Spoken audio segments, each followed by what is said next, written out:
Papo de Psiquiatra, com Marcelo Branhas, Marcos Crossi e Pedro Rosa. Tudo o que você sempre quis saber e nunca teve para quem perguntar.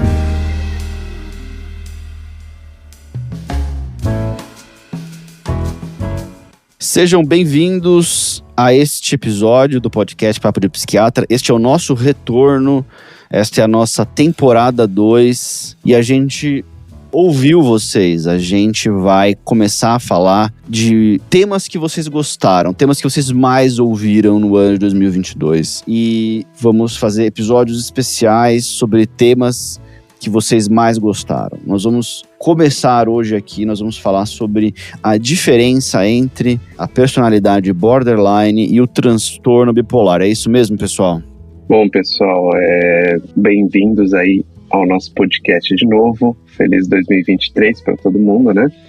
Para os ouvintes e para nós. E é isso aí, Pedro. Vamos falar hoje sobre um tema bem difícil, inclusive, para os profissionais e bastante pedido também, né? Nossos ouvintes pediram muito esse tema. Exatamente, pessoal. Bom, feliz 2023 a todos. Estamos aí com vários temas aí engatilhados, mas como o Pedro falou, a gente gostaria de aprofundar alguns temas, né? Que foram bastante, vamos dizer, ouvidos aí por vocês e que vocês gostaram bastante. Então hoje a gente está bastante animado aí para falar de um tema bastante especial aí que vocês pediram. A ideia aqui é a gente fazer esse diagnóstico diferencial, é um tema muito importante para o clínico, faz uma diferença grande. Deixar de fazer qualquer um dos diagnósticos tem um impacto relevante sobre o tratamento, né? Então, um paciente que tem transtorno bipolar não identificado, ele vai ter uma prescrição diferente, a gente vai deixar de usar remédios que essa pessoa precisa para ela ficar bem. E se um paciente não recebe o diagnóstico de personalidade borderline e ele tem o diagnóstico de transtorno de personalidade borderline, ou se ele tem traços borderline, não necessariamente ele preenche os critérios certinho, mas ele tem traços, essa pessoa, sim, vai deixar de receber ajuda importante, né? Essa é uma questão muito importante que a gente precisa estar atento. E a gente vai tentar aqui mapear para vocês o que um clínico olha, né? É um papo de psiquiatra, é o nosso ponto de vista. O que o clínico presta atenção na hora dele analisar isso, né? Exatamente, Pedro. E eu acho que um ponto importante, já que também tem muitos estudantes de medicina e psicologia que vêm ao nosso podcast, é que é bom a gente falar que há uma distinção entre transtorno borderline e bipolar difícil. Esse é o primeiro ponto a se falar, porque assim, é difícil. Eu acho que quando você acaba estudando muito um tema, seja você especialista em transtorno bipolar, ou seja você especialista em transtorno borderline, ou seja você lidando com bastante desses pacientes, às vezes você tem que tomar muito cuidado para não ficar enviesado em um dos temas e olhar para o caso bem amplamente, porque acho que um ponto importante para falar é que muitas vezes não é uma distinção fácil e inclusive, por mais que seja a minoria dos casos, existem os casos onde temos os dois no mesmo paciente, né? Então isso é importante frisar também. E muitas vezes também a gente precisa de tempo, né? Além de ser muito difícil, às vezes a gente precisa até de tempo para esse diagnóstico, para essa comorbidade, por exemplo, ser identificada, né? Ou seja, as pessoas que têm esses dois diagnósticos, tanto o transtorno borderline e o transtorno bipolar, às vezes isso é uma coisa que você vai observar ao longo do tempo. E é importante também frisar que isso é algo realmente bastante especializado, é muito difícil a gente fazer esse diagnóstico, ainda mais para clínicos treinados, né? Então, a gente pode começar aqui a falar então das características principais desses transtornos, né? A gente teve aí episódios sobre transtorno bipolar e sobre transtorno borderline, né? E às vezes a gente está no consultório, né? Assim, as pessoas elas usam até esse termo como se fossem sinônimos. Nossa, essa pessoa é meio bipolar, essa pessoa é meio borderline, né? Muitas vezes se referindo por essas variações emocionais, né? Essas instabilidades emocionais que as pessoas têm, né? Uma hora a pessoa tá de um jeito, tá ali contente, normal às vezes, conversando com você, tranquila. E de repente ela tá super irritada com você e brigando com você. De repente ela tá super triste, né? Você fala, poxa, pera lá, essa pessoa tem vários tipos de funcionamento. O que acontece com essa pessoa, né? E aí que a gente, claro, surge aí da gente, bom, vamos investigar o que é que está acontecendo. Será que essa pessoa está tendo um episódio de alteração de humor, alteração afetiva? Será que essa pessoa está num episódio de hipomania ou mania, alguma mania disfórica, por exemplo? A pessoa eventualmente tem um episódio de mania mais irritada? Ou será que ela tem uma variação emocional, uma desregulação emocional mais característica do border, né? Então, assim, acho que esse é um dos principais critérios. A pessoa tem uma instabilidade afetiva, uma desregulação emocional, que é muito característica do border, que pode acontecer no bipolar também, mas assim, é bastante característica do border. Ou ela tem uma alteração de humor, né? Ou seja, ela tem uma alteração de humor assim, mais característico de uma hipomania ou mania, que daí seria mais a característica de alguém que tem um transtorno afetivo bipolar. Então, talvez esses 2 pontos sejam importantes a gente ver. Então, ponto de diferenciação número 1. O paciente que tem transtorno borderline, ele não tem episódios de hipomania ou mania. O que é isso? São episódios de alteração de humor, em que tem um aumento de energia, uma diminuição da necessidade de sono.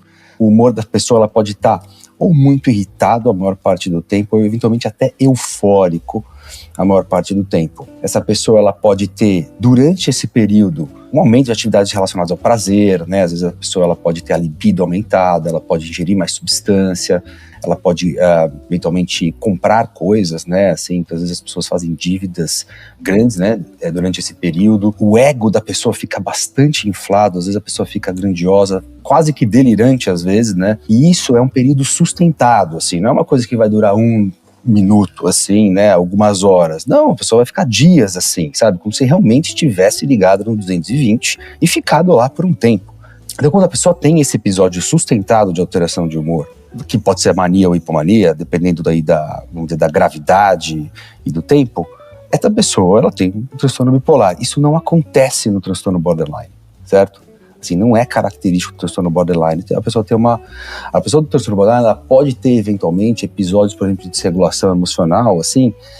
Às vezes eles têm expressões afetivas muito intensas, assim, de alegria, mas assim, que elas vão durar minutos, assim, horas, assim, no máximo, né? E que não vão ter esses outros correlatos, assim, de diminuição da necessidade de sono, né?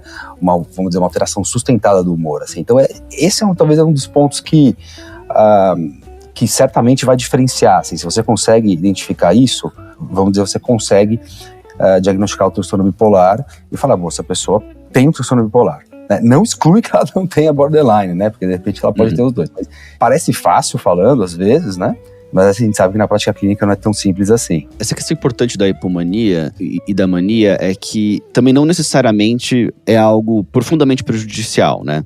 É claro que uma mania, quando o paciente tem um quadro de elevação de humor com uma grande euforia ou uma grande irritabilidade, com uma realização de atividades que são claramente muito fora do padrão dela própria e de toda a comunidade, dormindo quase nada, com comportamentos de muito risco, pode ficar muito evidente para o clínico e para as pessoas à volta. Mas alguns pacientes com hipomania têm quadros mais leves, quadros que a pessoa muitas vezes sente que não tem nenhum prejuízo ali para ela estar naquele estado.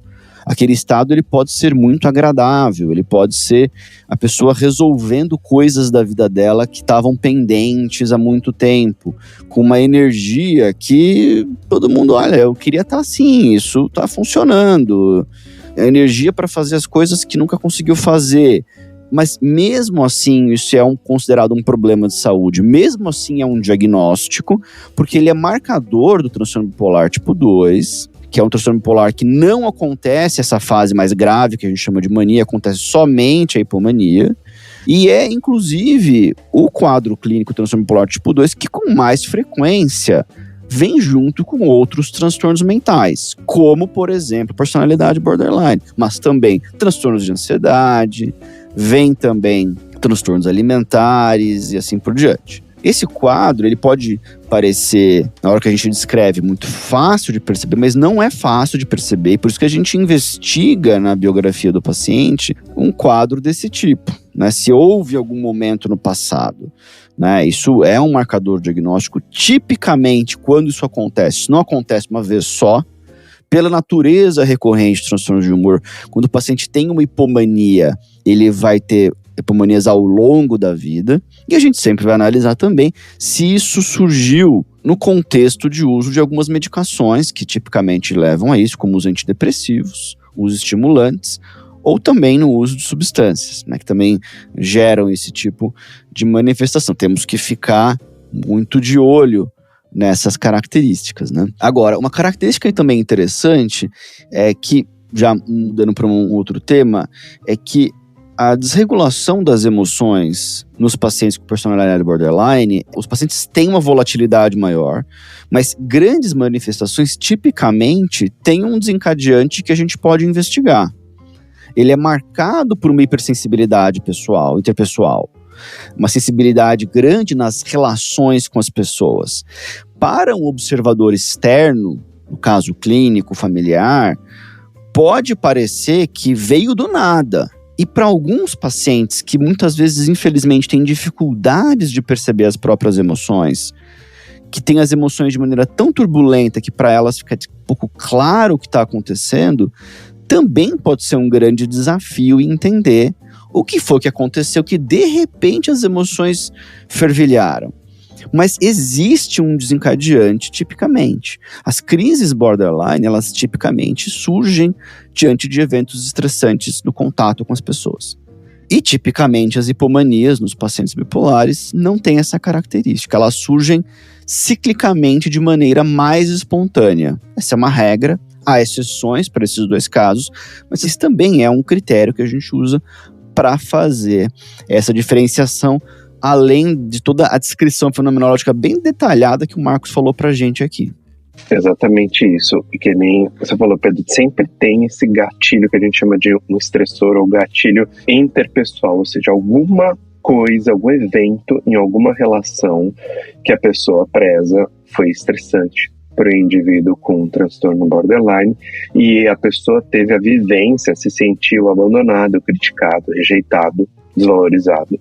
E esse tipo de coisa gera um turbilhão intenso de emoções que, por sua vez, também tende a melhorar quando melhora a relação na qual houve esse estresse. Então, assim, é uma via de duas mãos, por assim dizer, né?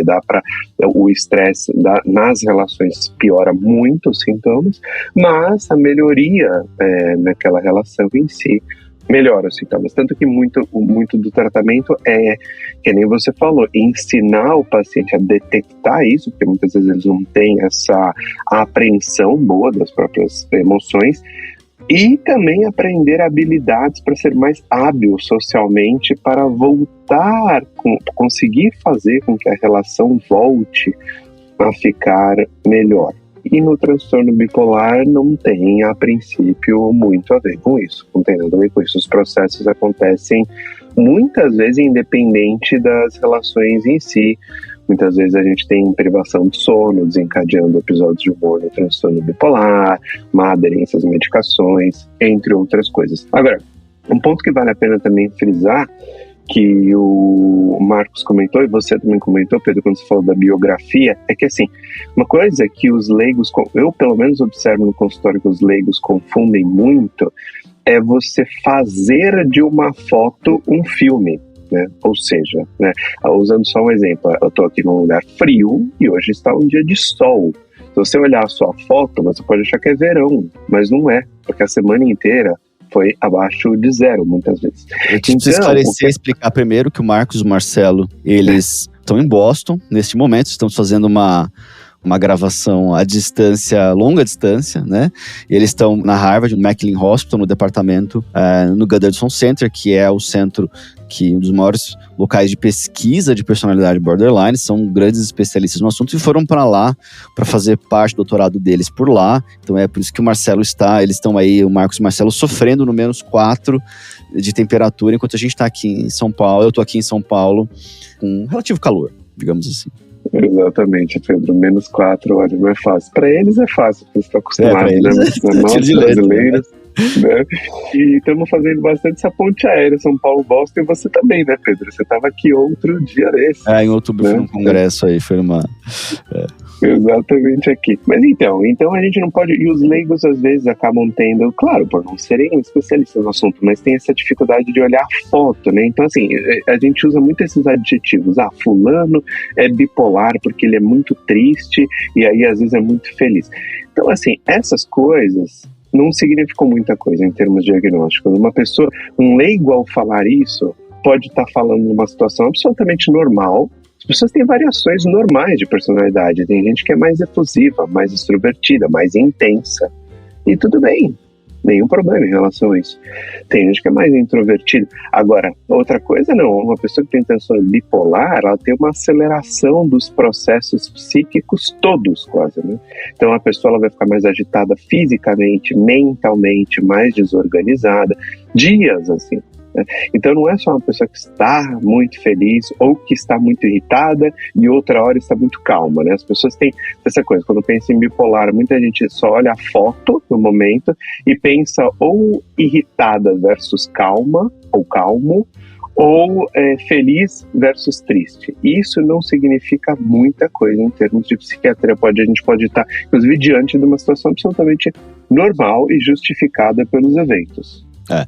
A questão central é que a hipomania ou a mania, essas duas síndromes, dois grupos, essas duas formas diagnósticas que são tão paradigmáticas do transtorno bipolar, elas são síndromes. Se a gente fala isso na medicina, o que a gente quer dizer com isso, né? Se vocês lembrarem bem do nosso primeiro episódio nosso sobre diagnóstico psiquiátrico, a gente fala disso. Uma síndrome é um conjunto de sintomas. São vários sintomas. O Marcos enumerou todos ali os sintomas.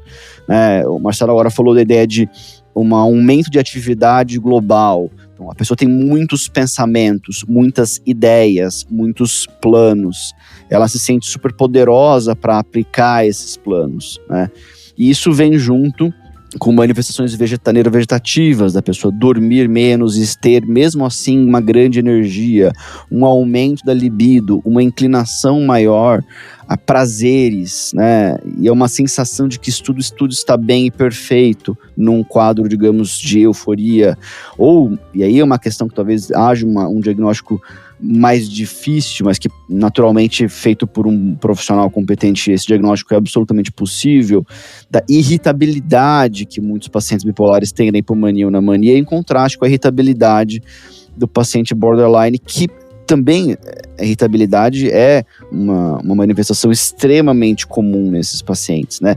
E a gente vai ter que olhar outras características para separar essa irritabilidade. A gente não vai só confiar na irritabilidade, mas nesses outros sintomas de hipomania ou mania, nesse mecanismo de ligar e desligar uma crise que o paciente borderline tem, quando ele tem um conflito interpessoal ou quando esse conflito ele é parcialmente resolvido, ou quando a pessoa recebe um cuidado e um acolhimento, uma validação que ela precisa, em contraste com manifestações mais autônomas de um paciente bipolar, que, como o Marcelo falou, muitas vezes acontece, infelizmente, quando o paciente para de tomar o remédio, né? Isso tem a ver, claramente, veja a solução aqui, né? Quer dizer, a solução, muitas vezes, para uma crise borderline é uma solução interpessoal.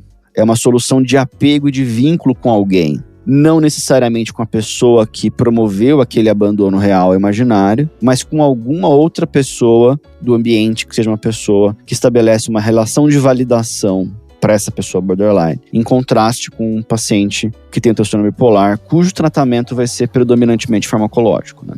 Pedro, você colocou, e o Marcelo também, colocaram 2 pontos bem importantes, assim. O funcionamento interpessoal é fundamental para você ver a diferenciação entre esses 2 transtornos, né?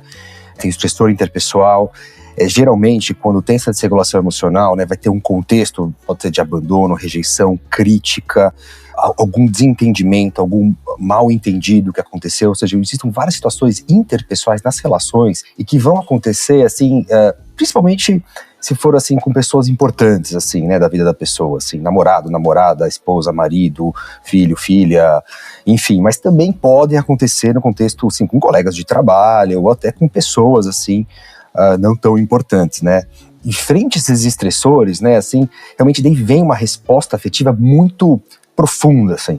E é uma resposta, assim, que quando você conversa com a pessoa e você vê por onde ela chegou, assim, de onde veio isso, né?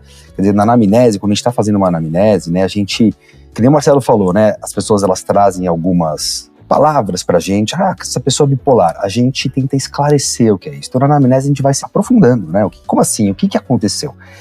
E você consegue, no borderline, muitas vezes compreender, assim, o que aconteceu, né? Por mais que seja, muitas vezes, caótico e difícil de entender, se a gente consegue chegar à raiz do problema, a gente até empatiza com a pessoa, assim, né? Do porquê ela tá se sentindo tão irritada, tão triste, tão ansiosa. E quando essas pessoas se sentem compreendidas, né? Ou seja, quando você, que nem o Pedro falou, quando você transmite para elas o que você entendeu e elas sentem, poxa, essa pessoa me entendeu mesmo, me compreendeu, elas também mudam, né? Então, quer dizer, o funcionamento interpessoal, como, né, os afetos reagem a esse contexto interpessoal é fundamental. E isso diferencia, na verdade, o transtorno borderline de muitos outros transtornos, não só do transtorno bipolar. Assim, estudos mostraram isso, vários estudos empíricos, né?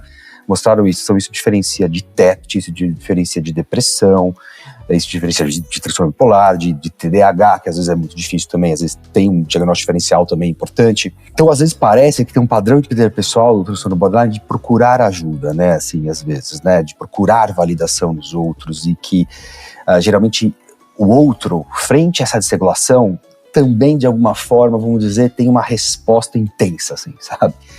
Assim, as pessoas ficam desesperadas, com medo, né, às vezes com raiva também. Então, quer dizer, mexe com o outro, né, a desregulação do borderline. Enquanto, às vezes, muitas vezes, né, quando você vê o transtorno bipolar, tá numa hipomania, é difícil você empatizar, né, com aquilo, assim. Você é uma coisa, assim, vamos dizer, às vezes tem uns afetos, assim, mais superficiais, né. Vamos dizer, o Pedro falou, a gente não vê o transtorno interpessoal na maior parte das vezes, né, muito autônomo. Então, padrão interpessoal fundamental para perceber essa diferença, né? A gente compreende a crise borderline e a questão da hipomania e mania é que aquilo ele é uma mudança que a gente não consegue fazer digamos assim, uma análise em cadeia e chegar a como é que a pessoa de repente teve essa grande quantidade de ideias, essa ativação comportamental super espontânea, uma extensa quantidade de emoções positivas e uma ausência de emoções negativas, exceto quando tem irritabilidade, como eu falei, e dorme 2 horas, tá tudo bem. Quer dizer, de onde veio isso? Não é uma coisa que a gente compreende imediatamente, né? Tem uma situação que eu acho que é uma ressalva de quando um estresse interpessoal pode gerar uma hipomania. Por exemplo, quando um paciente ele vai para regular as emoções difíceis que surgem numa questão interpessoal, por exemplo, ele vai buscar o uso de alguma substância que pode desencadear uma hipomania, como, por exemplo, o uso de substâncias.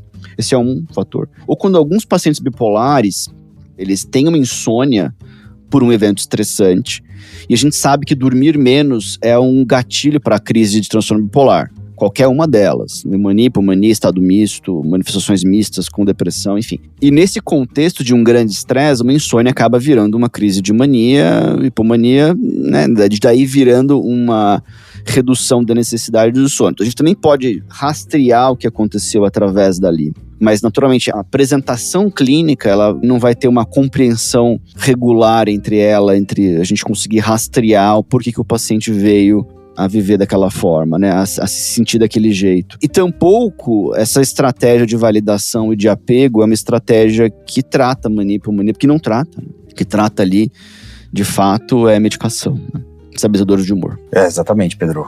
Um outro ponto também que eu colocaria, assim, do funcionamento psicológico do transtorno borderline e que pode estar presente no transtorno bipolar, se a pessoa também tiver o transtorno borderline, claro, é um funcionamento cognitivo daquele pensamento tudo ou nada, né, assim. Então, às vezes, quando você está conversando com as pessoas com essa característica borderline, né, às vezes você pode ver elas falando sobre os outros, né, de uma forma extremamente negativa. Né, como se a pessoa fosse a pior pessoa do mundo, a pessoa que não pode confiar, uma pessoa sem caráter. E muitas vezes, em outros momentos, na mesma consulta ou em outras consultas, você vai conseguir perceber que a pessoa, de alguma forma, não está mais colocando a pessoa nesse lado completamente negativo, mas às vezes até completamente positivo. Algo que a gente chama assim de splitting, né, o pensamento preto e branco, né, cognitivistas vão chamar, e que é uma característica bastante importante no transtorno borderline, e que pode confundir um pouco assim como eles veem os outros, né? Então fica confuso para o clínico e para os outros também, né? E às vezes, se você, de alguma forma, questiona isso, assim, você também pode começar a sentir aquela desregulação emocional vindo para você, assim, né? Enquanto, assim, você vê um transtorno bipolar, geralmente, assim, às vezes tem uma negação completa, assim, do que aconteceu, assim, né, de ruim, assim, na fase de hipomania, assim, né? E que muitas vezes essas negações, assim, fazem com que as pessoas não queiram tomar as medicações, né? E que é uma característica mesmo, assim, que nem o Marcelo falou, para o surgimento de outros episódios de humor, né? A pessoa, ela parou de tomar o lítio, parou de tomar o estabilizador, né? Porque ela já não estava se sentindo mal, deprimido, enfim, e daí vem uma fase de hipomania, né? Então, quer dizer, tem um funcionamento psicológico diferente e que o clínico ou qualquer outra pessoa sente isso, né? Assim, você sente que você às vezes está nesse lado negativo, né? Você sente uma certa, vamos dizer, agressividade e raiva com você, você fala, nossa, o que é isso? O que eu fiz, né? E é por isso que a gente ensina os clínicos a falar, olha, não vamos levar isso pro pessoal, isso é um sintoma, vamos tentar entender e preste atenção no que você está sentindo, porque isso também pode ser uma característica diagnóstica, assim, que é um pouco mais difícil, né, que acho que os clínicos mais treinados acabam prestando atenção, mas é que eu acredito que é fundamental também, assim, para fazer o diagnóstico, né. Então, às vezes a gente pergunta, assim, para a pessoa descrever uma outra pessoa, né, como que ela descreve a outra pessoa, como ela descreve si mesma, assim, porque às vezes quando tem essa visão muito polarizada, assim, sem nuance psicológica, você fala, poxa, alguma coisa tá errada aí. Tem uma outra questão aqui, é que as crises de hipomania e mania, elas representam uma porcentagem pequena da vida do paciente bipolar. O paciente bipolar, na maior parte das vezes, ou ele está deprimido, ou ele está em eutímico, como a gente fala. Ele está com humor, com poucos sintomas, né? Ou nenhum sintoma, né? Então a gente espera, numa parte do tempo, eutimia sem sintomas. O aspecto aqui é que esse funcionamento que o Marcos falou, é claro que ele pode se mostrar mais intensamente em certas ocasiões, mas é um funcionamento persistente. Quando a gente fala da personalidade, isso é algo persistente. Na literatura, alguém vai falar aí, 2 anos de duração, né? Um jeito de analisar.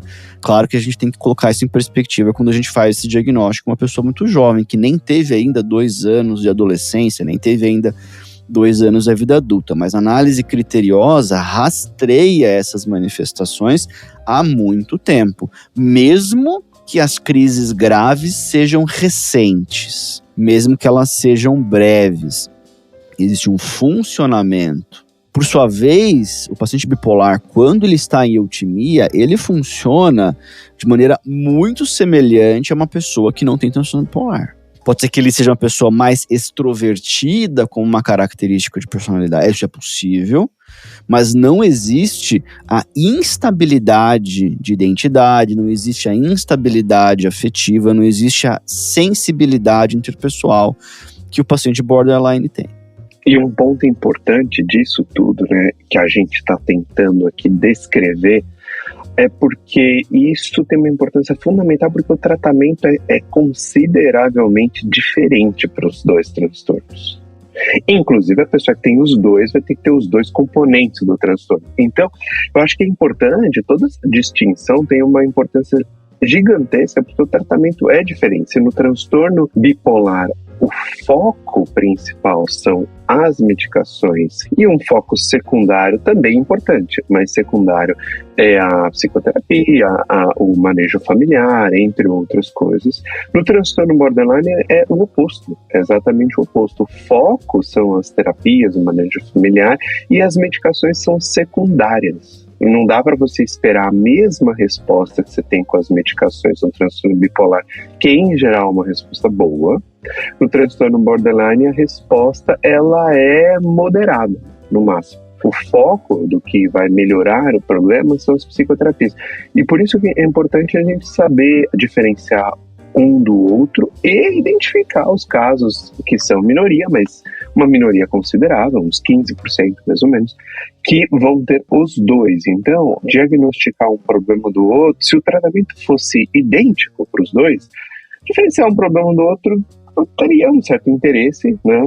Mas já que o tratamento é diferente, né, aí tem um interesse enorme, bem importante diferenciar os 2, né? Bom, pessoal, acho que a gente descreveu aqui diferenças importantes para esclarecer para as pessoas e também lembrar esse aspecto fundamental de é possível que haja os 2 diagnósticos, né? Então, a gente sempre fica atento a isso. E aí é um paciente que precisaria das duas estratégias, medicação e a estratégia da psicoterapia específica para desregulação emocional, para personalidade borderline, né? Pessoal, acho que falamos aí, o geral, bastante sobre os sintomas, né? Sobre o quadro clínico, a diferenciação do quadro clínico, né? Tem outras diferenças também, né? Enfim, da neurobiologia, história familiar, genética. O Marcelo também falou um pouquinho aí da diferença da resposta ao tratamento. Mas acho que a gente focou esse foco nosso mais nos sintomas, acho que deu para perceber, assim, a gente falou as características principais que diferenciam os dois, e sempre importante lembrar, né, assim, até 10, 20%, às vezes pode ter os dois, né, então, assim, é importante lembrar disso. Bom, pessoal, ficamos por aqui por esse nosso primeiro episódio da temporada 2 aqui de 2023 do podcast Papo de Psiquiatra, e o que a gente espera é que esse episódio seja muito útil para vocês e que represente aí um ótimo início de ano a todos. Ótimo 2023, pessoal. Um abraço. Feliz 2023, pessoal. Abração. Bom, ótimo 2023, pessoal. Um grande abraço.